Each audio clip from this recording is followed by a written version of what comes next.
I have an online wellness hub called The Holistic Ingredient, which came about as a result of my return to health from chronic illness. And The Holistic Ingredient touches on any of those things that I'm most passionate about, being whole foods, clean living and boundless energy. I'm also a recipe book author, so I like to inspire people to eat simple whole food recipes, meals.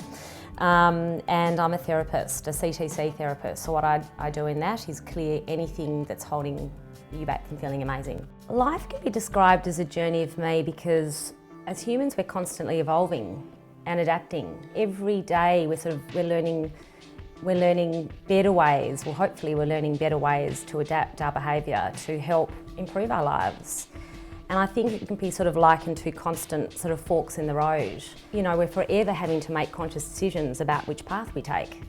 Decisions that will better help our health, our wellness, our fulfilment, all those sorts of things. My journey of me was really triggered by my chronic fatigue syndrome diagnosis in 2011, at a point in time when I was running way too fast in all areas of my life. My diet wasn't particularly good, I was pushing way too hard in all sorts of different directions, and I then had to make very conscious decisions about my wellness. And that became, I guess what's happened since then is that this wellness journey for me has become a way of life. It's just terribly habitual. So initially I feel the decisions we make are very conscious, very deliberate decisions. You know, when we set goals or intentions for better health or wellness or whatever it is. But the more we practice these deliberate decisions, they become very habitual.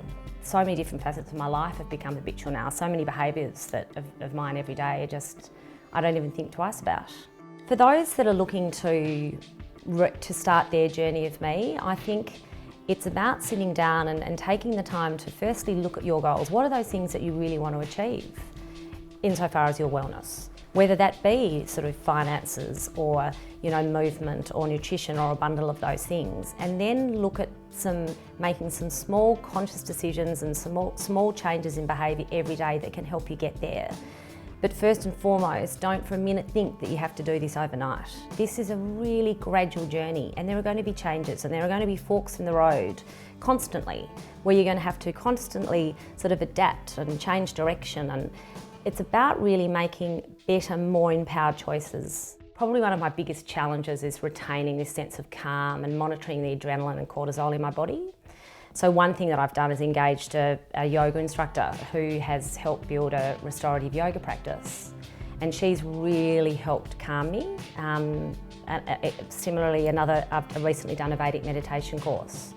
And so that's something now that I've incorporated in my everyday, and that absolutely has helped sort of keep me grounded.